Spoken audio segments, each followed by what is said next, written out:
Welcome, audience, with Talk for Pak. This is Sabahat Ashraf, aka iFaqeer, and Dr. Misbah Azam here this morning with Dr. Adil Najam from Boston. Very good morning, Dr. Saab and Dr. Saab. Thank you. I guess this week we kind of got overwhelmed with the very simple question, Pandasiri. But the bigger picture here is that a sequence of events happened in Pakistan while our interior minister and prime minister had to leave the country to go and negotiate a financial deal in China.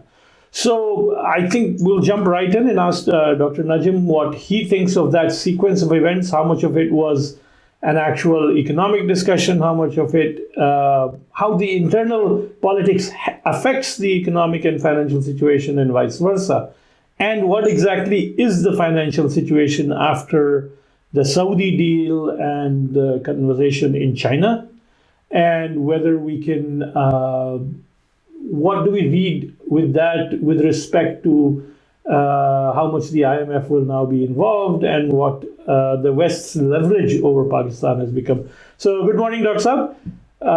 Hope the weather in Boston is treating you well. It is wonderful because we have a beautiful fall going on. Inshallah, we will look forward to pictures on your Facebook and other social media platforms. So what do you think, sir? What exactly is the game here? Are there several games going on?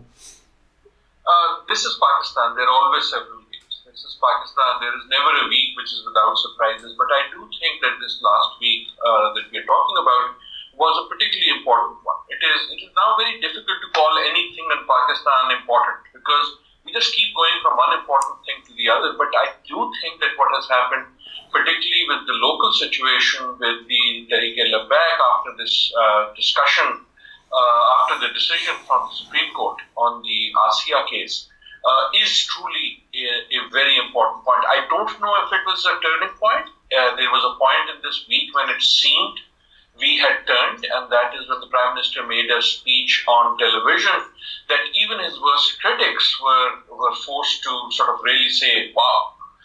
And yet, immediately after that, the government was forced to sign this deal with the protesters after a lot of misbehavior, after a lot of panic, after a lot of fighting, after a lot of loss, which looked very much like the exact same deal that had been signed by the previous government.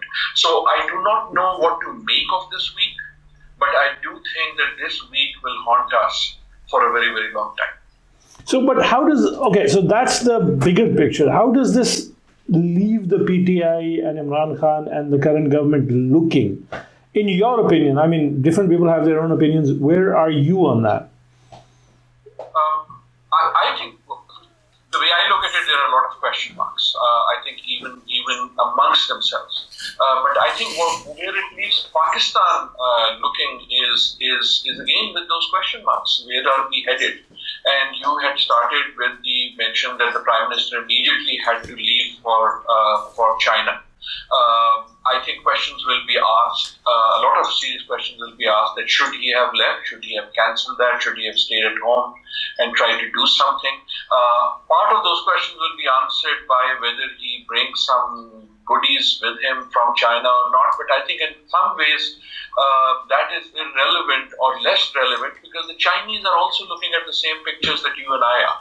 Now, this is one of those many realities of the global world we live in. It is not as if our domestic politics is our domestic business and international affairs is a separate thing. The Chinese are looking at the same pictures and they're asking questions about CPEC. They're asking questions that if a bunch of thugs can literally take over Pakistan, and what does that mean for their investments? What does that mean for the One Belt, One Road?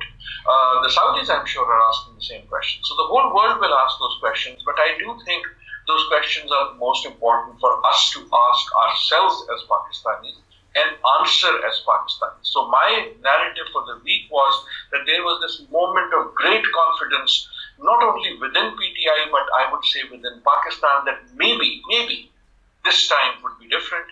And we ended the week by finding that no, this time is not different yet. And I say yet because I am a habitual optimist. I would like to take the PTI for its word that this is firefighting and they will go ahead and do something about it. But unfortunately, as we say in Pakistan, ye movie humne pehle bhi kai baar dekhi hai. We've seen this happen before. Well, I love the optimism. We all pray that the optimism is true. Misbah Azam, you had some questions. Yeah, Dr. If we see I was reading their joint statement with China and Pakistan, and there was a lot of news articles and a lot of news around there that Pakistan is going to get another package, and I didn't see anything specific about it other than that we will keep our cooperation going on and things like that. How do you see that, Doctor? So I think we have overhyped, and PTI might have helped in overhyping this whole thing. Every trip you're going to go and you're going to come back with a goodie bag, party favor. Here in the US, as you all know, sometimes, you go to people's birthday parties or whatever, and when you're leaving, go up with chota sa mithai ka dabba, to take back home with you. And these foreign trips, much like the Saudi one, seem to have got the whole country in this frenzy as if every trip is you're going to come back with some gift. I do think China will help. I actually know that China has been helping with the ability that they have set up for Pakistan to get some sort of foreign exchange. But I don't think we should be expecting, these grand gestures and these grand announcements. At the end of the day, this is a mess that Pakistan has created itself, our financial crisis. We will have to swim outside of it ourselves. So what the Saudis have done is, there's nothing big there. Essentially what they've said is, we will just defer the payments on some of the oil you buy. You'll pay us. You'll pay back. We will just pay a little later because you are in this financial crunch. The Chinese will do the same. But that doesn't mean that our problem is solved. Ultimately, your problem will only be solved if you start doing some serious set of reform in the economy. And again, this question of whether we go to the IMF or not go to the IMF has been hyped out of proportion. That's not the important question at all. It doesn't matter if you go to the IMF or not. It is not as if this whole thing that as if you go to the IMF, you've sold all your sovereignty. That is not how it happens. What happens is that whether IMF, whether China, whether Saudi Arabia, it will give you a little safety net for a little while. If you do something with it, you might come out of the crisis. But we have gone to them nearly 30 times because every time we go and then we don't do what we are supposed to do for our own good. And then a few years later, we find ourselves in the same mess. That's going to be the same with China. So on China, Dr. Longish, my apologies for the long answer, but the short answer is, I do think the visit went well. I think the visit was important in the sense that China is now our most important ally because the US has essentially given up on us. We have given up on the US. So that's a very important relationship. The strength of the visit is not to be measured by the check you bring back. The strength of the visit is going to be measured by the type of impression that the Chinese have gotten about the seriousness of this government to be able to do something about its investments in Pakistan. Doctor, but there is a problem that in Pakistan, we are, time and again proving the world that we are totally incapable of controlling the masses, doing damages, property damages, and our ministers say, oh, look at it, we saved a huge disaster about to happen and things like that. Although, these guys were for 3 days destroying things. And so after this, if I'm sitting outside, suppose I want to invest money, how I will do that? With this thing, I'm scared even traveling to the country, being born there, being grown up there, so how we can expect the other people will listen what Imran Khan says that Pakistan had all corrupt people, now everything is good because corruption is the only problem, and just kind of close his eyes from every other issues and asking the investors to come. How you see it, sir? I mean, I'm very curious to know that what investors would think. So I think your point is right. We are all, and the Pakistanis in Pakistan are scared. Right? Pakistanis in Pakistan are even more scared. After you're watching from California, me from Massachusetts, we can feel bad, but then we can go to our work and continue with life. But if you're in Lahore especially, or in Islamabad or in Karachi, you don't know if your kids are going to school tomorrow, you don't know if you can go and buy something tomorrow, you don't know when your phone will work or not work. So this is really holding a nation to hostage. And again, I think while we have very serious questions to ask of this government, let us also be clear, this is a mess we created, you created, and I created, and every government in between created. And we are the only ones who will solve it. But I think your important point is that you have linked it to the international, which is exactly true, because what we are seeing, everyone else is seeing. So you mentioned about being scared to go back. So I have to go to Islamabad, to Karachi and Islamabad next week. And this week I was buying my ticket. So with my travel agent, I was trying to figure out, should I just buy it or will the country be on standstill? Then eventually I said, mulk to aakhir apne. And first of all, I have to go and I want to go and I will go. And second, it's not as if this week will be bad and next week will be okay. This is the new normal. Maybe stopped roads are the new normal. But not knowing what is going to be happening is a normal we have been living in. In that situation, you are exactly right. If you are a foreign investor, if it was your money, and this was not a country called Pakistan, let's say there is a country somewhere else in which these things are happening and you have to invest your $100. What would you think? And exactly like that, someone else will think. So my saying that my country is very beautiful, Gilgit mein fall badi khoobsurat hoti hai, I have a beautiful picture from PIA, my mountains are very high, my rivers are very deep, my soil is very fertile, that is not going to get real people putting real money. They will invest exactly like you will invest. So we have to ask, if this was not our country, how would someone feel about it? And right now they would feel very scared. However, how do you change that? You don't really change that by making a major speech. You change that by changing the reality. How do you change the reality? You reduce load shedding every day. You bring law and order to the streets every day. You stabilize the economic conditions, right? And those are small steps that will have to happen one step at a time. The important part of this week is where we started. At the beginning of the week, it seemed, as a Pakistani, but also as an observer of Pakistan, for a moment with the Prime Minister's speech, it seemed something has changed. Right? He came on television, he seemed to be speaking from the heart, and he seemed to be saying, we are going to do something.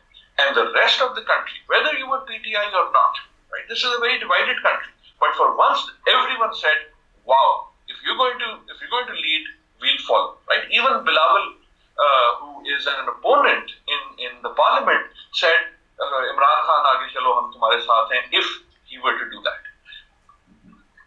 What happened after that was, whether you call it a U-turn or not. Now, I do not want to be too harsh on the government, because the fact of the matter is, this is not easy. If you are the government and there are people dying on the streets, just the political calculus and the security calculus is not easy. But I think not only did we not take the hard decisions, but in some ways, the type of decision that came, that piece of paper that came, the type of statements that came from Khadim Rizvi and others after that, seemed to suggest that nothing really has changed. And I think in some ways, on the one hand, that has left Pakistan scared, and on another hand, I think that has left a lot of Pakistan heartbroken. And the heartbroken part is that sense that maybe we will do something. That not happening has left dil toot jata.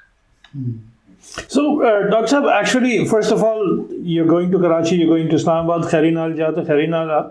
This seems like a week for quotations and traditional sayings from Pakistan. And my mother always says, ki bada bol mat bolo. The point is, one should not overcommit, as we say in the corporate world. So perception management is the issue to me. So in closing, that statement, you keep saying that, everyone was hopeful. I have a list of people on my Facebook feed and other people who were very cautious about it. In fact, I got a lot of flack for saying, because several people, some from our team were saying this better late than never, better late than never. And I was saying, I just hope it's not a matter of too late, the hero, as the old, movie title goes. So, and in that regard, the issue then becomes that if he's, like you said, the heartbreak issue is a problem, that if you go and overcommit, and I really loved the fact that in his initial speech, Imran Khan actually went to that level, what in the US we call that only Nixon can go to China. Only Imran Khan could have gotten on TV and said what he said about the Pandasiri crowd, right?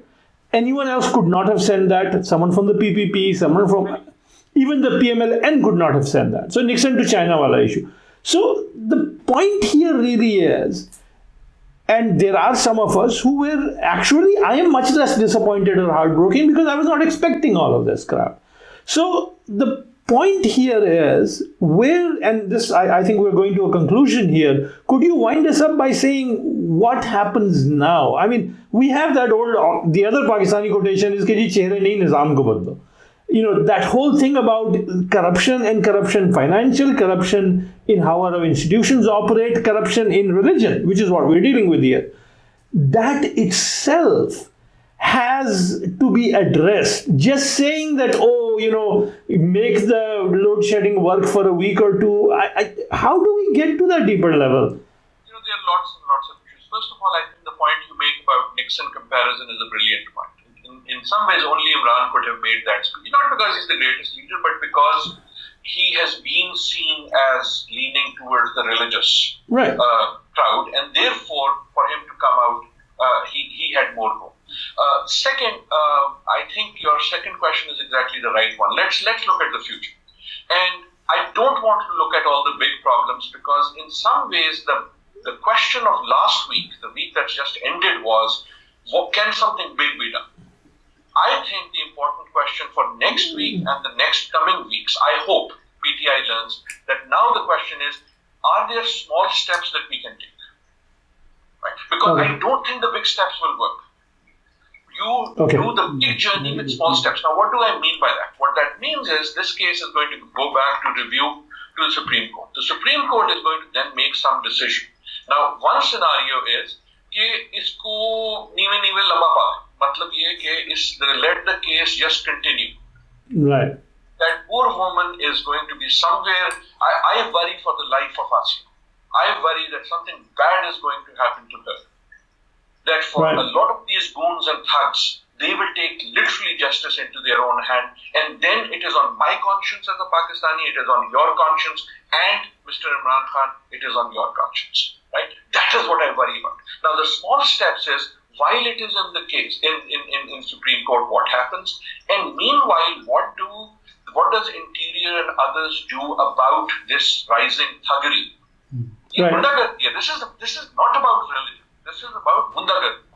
This is and what will we do about that? Now, I hope that they will do something. Because here is, I know you're running out of time, let me leave you with a scary thought. The Tehreek-e-Labbaik in the last election and in the by-election has emerged as the third largest vote getter in the Punjab.